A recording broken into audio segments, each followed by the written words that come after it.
بسم الله الرحمن الرحيم إن الحمد لله نحمده ونستعينه ونستغفره ونعوذ بالله من شرور أنفسنا ومن سيئات أعمالنا من يهده الله فلا مضل له ومن يضلل فلا هادي له وأشهد أن لا إله إلا الله وحده لا شريك له وأشهد أن محمدا عبده ورسوله أما بعد فأعوذ بالله من الشيطان الرجيم بسم الله الرحمن الرحيم رب اشرح لي صدري ويسر لي أمري واحلل عقدة من لساني يفقه قولي اللهم أرنا الحق حقا وارزقنا اتباعه وأرنا الباطل باطلا وارزقنا اجتنابه اللهم إني أعوذ بك من علم لا ينفع ومن قلب لا يخشع ومن نفس لا تشبع ومن دعوة لا يستجاب لها آمين يا رب العالمين اللهم صل على محمد وعلى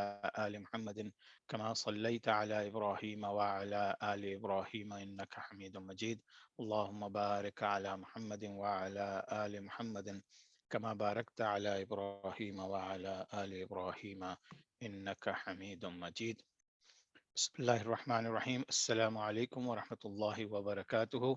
آج انشاءاللہ تعالی ہم اپنا central and south Asian empire, جس میں دہلی سلطنت کو ہم نے لاسٹ کور کیا تھا، اور آج مغل امپائر کو کور کریں گے۔ تو ہوپ فلی آپ لوگوں کو ایک سیکوینشل انداز میں جو وہاں کی حکومتیں تھیں، خاص طور سے غورید سلطنت اور پھر سمنید سلطنت، غزنوید سلطنت، یہ کہ چھوٹا چھوٹا سا جو بریفلی ہم نے اسٹڈی کیا تھا، پھر اس کے بعد ہم نے تھوڑا ڈیٹیل میں دہلی سلطنت کو اسٹڈی کیا تھا، جس میں مختلف خاندانوں نے آ کے حکومت کی تھی۔ یہ ایک چارٹ ہے جو میں آپ لوگوں کو ہر دفعہ دکھاتا ہوں۔ اس کو بیسکس کے لحاظ سے اگر دیکھیں تو آپ کو ایک اندازہ ہو جاتا ہے کہ مسلمانوں کے امپائرز جو ہیں وہ تقریباً 1291 برس رہیں، اور اس کے بعد پھر وہ ختم ہو گئیں۔ تو آج ہم مغلیہ سلطنت کی باتیں کریں گے، اور تقریباً یہ 332 سال رہی، 1526 1526 سے 1858 تک، اور 332 ایئرز میں یہاں پہ مختلف امپائرز آئے، مختلف بادشاہ آئے، اور جو کہ یعنی تھے تو سب ایک خاندان کے، لیکن ان کی طبیعتیں اور ان کے جو فیچرز تھے وہ it was entirely different from each other. اچھا، مغل امپائر کو سمجھنے کے لیے لاسٹ ٹائم میں نے آپ لوگوں کو تھوڑا سا دوسری چھوٹی امپائر جو مسلمانوں کی تھی، غورید اور غزنوید کے بارے میں بتایا تھا، تو میں سوچا کہ تھوڑا سا پیچھے چل کے ویری بریفلی کہ یہ جو انڈیا کا علاقہ ہے، انڈیا، افغانستان، پاکستان، اور ایون کہ ایران کو جو ٹچ کرتا ہے علاقہ بھی، لیکن خاص طور سے جو انڈین سب کانٹیننٹ ہے، اس کی ہسٹری کیا ہے، اس کو بہت بریفلی دیکھ لیتے ہیں۔ تو انڈین سب کانٹیننٹ میں بہت سینکڑوں چھوٹی چھوٹی سلطنتیں تھیں ایک زمانے میں، اور پھر ایک مورین امپائر آئے 322 to 185 BCE قبل مسیح، 322 قبل مسیح میں مورین امپائر آئے، اور پھر گپتا آئے جو کہ تقریباً آپ سمجھ لیجئے کہ آلموسٹ 600 700 سال کے بعد پھر وہ 320 CE میں آئے، یعنی اے ڈی میں۔ تو اور پھر 550 تک رہے، which was very close to کہ جب حضور صلی اللہ علیہ وسلم کی ولادت ہونے والی تھی سعودی عرب میں۔ اچھا، اور ان دو امپائر سے پہلے وہاں پہ بہت چھوٹی چھوٹی سلطنتیں تھیں جو آپس میں لڑتی رہتی تھیں، تو اس وجہ سے کوئی میجر قوت بن کے کوئی سامنے نہیں آ سکتی تھی۔ تو یہ مورین اور گپتا امپائر نے kind of change the way they used to do business, اور انہوں نے آ کے پھر بڑی بڑی امپائریں چلائیں۔ موریہ امپائر جو تھے وہ چونکہ بدھزم جو ہے، آپ کو یاد ہوگا کہ تقریباً 500 600 قبل مسیح میں شروع ہو گیا تھا، بدھا کی برتھ ہوئی تھی، اور پھر اس نے اپنے ریلیجن کو پروموٹ کیا تھا، اور تو ان لوگوں نے بھی بدھزم کو زیادہ اپنایا اور اسی کو پروموٹ کیا۔ اچھا، اب یہ بدھزم کا تو نیا نیا وقت تھا، لیکن جب گپتا امپائر آئے تو ان لوگوں نے بدھزم تو تھا ہی، لیکن اب وہ ہندوازم ان جنرل، بہت سے ریلیجن شروع ہو چکے تھے، ان میں برہمنزم بھی پروموٹ پانا شروع ہو گیا تھا، پھر بدھزم بھی کچھ جگہوں میں شامل تھا، اور ایک اور ریلیجن تھا جو بہت بڑے لیول پہ تو نہیں تھا اور آج بھی ایگزسٹ کرتا ہے، وہ تھا جائنزم۔ جائنزم بھی ایک ایکسٹریم فارم آف ہندوازم ہے، جس میں وائلنس وغیرہ کو یہ لوگ بالکل نہیں مانتے، اور کسی بھی جاندار چیز کو نقصان پہنچانے کے پر ان کے ہاں بہت بڑا گناہ ہے۔ اچھا، تو یہ موریہ ڈائنسٹی تقریباً آپ دیکھیے کہ پورے انڈیا پہ جس طرح مغلوں نے کہا تھا، لیکن یہ basically almost entire, actually entire Pakistan and almost entire Afghanistan, اور پھر بالکل نیچے آ کے، اور یہ جو ایریا ہے بالکل سمجھیے کہ آخر میں جا کے بے آف بنگال اور عریبین سی کے درمیان، یہ ہمیشہ سے تھوڑا سا ڈفرینٹ رہا ہے. یعنی کہ جو بھی بڑی بڑی حکومتیں تھیں، ایون اورنگزیب عالمگیر کے زمانے میں کچھ پارٹ اس کا جو ہے ٹوٹل فتح نہیں ہوا تھا. تو بہرحال یہ موریہ ڈائنسٹی ہے. پھر آپ سمجھ لیجئے کہ یہ گپتا امپائر ہے. گپتا امپائر بھی نارتھ میں ہی تھے، ساؤتھ میں یہ لوگ نہیں آ سکے. اگر آپ دیکھیں کہ یہ تو کافی ساؤتھ میں پہنچ چکے تھے، لیکن گپتا امپائر تک نارتھ میں ہی تھے، اور افغانستان پاکستان کے کچھ ایریے تھے. اور اسی طرح سے پھر یہ حکومتیں 467 ٹو 500 میں ختم ہو گئی تھیں. پھر میں نے لاسٹ کلاس میں آپ کو بتایا تھا کہ جب مسلمان اس طرف آنا شروع ہوئے تو ایک سمنید امپائر قائم ہوئی 819 میں. پھر جو ہے پھر غزنی امپائر قائم ہوئی 977 میں، اور پھر غوریت سلطنت شروع ہوئی جو کہ 1173 میں ہوئی، اور پھر 1206 تک جاری رہی. تو اب یہ تمام انڈیا کے لحاظ سے، انڈین سب کانٹیننٹ کے لحاظ سے اب آپ کے ذہن میں ایک پکچر بن گئی ہوگی کہ کہاں سے قبل مسیح سے لے کے انڈیا کے علاقوں میں کیا ہوتا رہا ہے. کیونکہ ابھی تک تو مڈل ایسٹ کا اور سینٹرل ایشیا کا پڑھ رہے تھے، لیکن اب چونکہ ہم مغل امپائر کو پڑھیں گے تو اس کی ہمیں پتہ ہونا چاہیے کہ اس سے پہلے ایگزیکٹلی ان علاقوں میں ہوتا کیا رہا ہے. ٹھیک ہے. اچھا، اب یہ ایک آپ میپ ذہن میں رکھ لیجئے کہ map of central Asian surroundings, آپ کا یہ پورا علاقہ ہے جس کی سب باتیں ہو رہی ہیں. تو یہ آپ کا انڈیا کا علاقہ، یہاں پہ جو سینٹرل ایشیا میں آپ سمجھ لیجئے یہ انڈس ریور ہے جو پاکستان کو ٹوٹل کراس کرتا ہوا نارتھ میں چلا جاتا ہے. دیکھیے یہ افغانستان، پھر یہ پاکستان کا حصہ پنجاب، یہ ایران ہے، ٹرانس آکسیانا جس کے اندر 4-5 سینٹرل ایشیا کے ملک شامل ہیں، پھر اس طرف ترکی ہے. ٹھیک ہے. اب یہ ذہن میں رکھتے ہوئے پھر ہم نے دہلی سلطنت کا پڑھا تھا کہ دہلی سلطنت میں جو ہے پھر Mamluk dynasty, Khalji dynasty, Tughlaq dynasty, Sayyid dynasty, اور پھر لودھی ڈائنسٹی آئی تھی. اور ہم نے لاسٹ میں جہاں تک پڑھا تھا کہ لودھی ڈائنسٹی کا بھی زوال آ چکا تھا، ابراہیم لودھی کا زمانہ تھا، اور 1526 وہ سال ہے جس میں پھر آپ کو سمجھیے کہ اوپر سے بابر نے آ کے حملہ کیا تھا.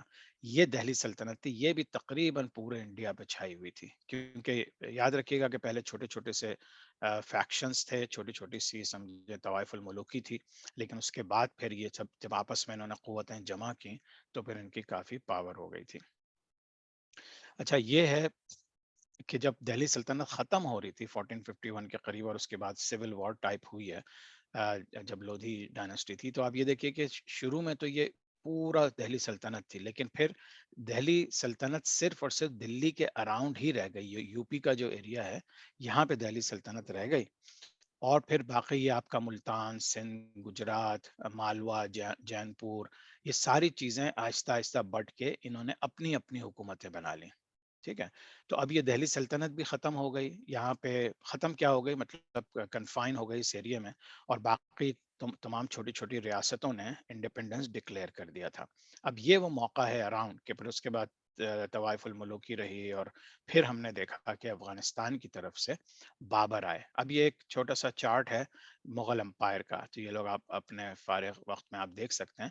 لیکن آپ یہ دیکھیں کہ بابر سے مغل امپائر شروع ہوا، اور پھر یہ چلتے ہوئے اس میں کے اندر بہت سے امپائر، بہت سے بادشاہ آئے، لیکن کچھ لوگوں کے نام بہت مشہور ہوئے جیسے شاہ جہاں اور اورنگزیب عالمگیر اور اکبر، اسی طرح سے بہادر شاہ ظفر جو آخری تھے. لیکن اس کے علاوہ بہت سے ان میں سے مشہور بھی نہیں ہوئے، اور انہوں نے کوئی خاطر خواہ ایسا ریفارم کا سسٹم بھی نہیں لائے کہ جس کی وجہ سے ان کو اس علاقے میں کوئی پذیرائی ملتی. ٹھیک ہے. اچھا، اب یہ دیکھیے کہ مغل امپائر جو ہے یہ کافی عرصے کے بعد دہلی سلطنت کے بھی ختم ہونے کے بعد اب آہستہ آہستہ اس نے پورے انڈیا کو اپنے قبضے میں لے لیا تھا. تو بابر تھا، اس نے اس کی فاؤنڈیشن کو سمجھے بنایا، اس نے اس کو شروع کیا ان 1526. 1526 کی ڈیٹ جو ہے آپ سب کو یاد ہوگی اگر تاریخ آپ لوگوں نے تھوڑا سا بھی یاد ہو، کہ یہ ابراہیم لودھی جب اس کے آخری ایام تھے تو بابر نے افغانستان کے ایک علاقے فرغانہ سے ادھر سے نارتھ سے آتے ہوئے پھر پانی پت میں ابراہیم لودھی سے جنگ ہوئی. ابراہیم لودھی جو ہے لاسٹ ایمپرر تھا دہلی سلطنت کا. اور پھر مغل امپائر جو ہے وہ اس نے تقریباً پورے انڈیا، پاکستان، بنگلہ دیش اور افغانستان کے اوپر حکومت کی. یہ ایک نقشہ ہے مغل امپائر کا 1530 سے 1707.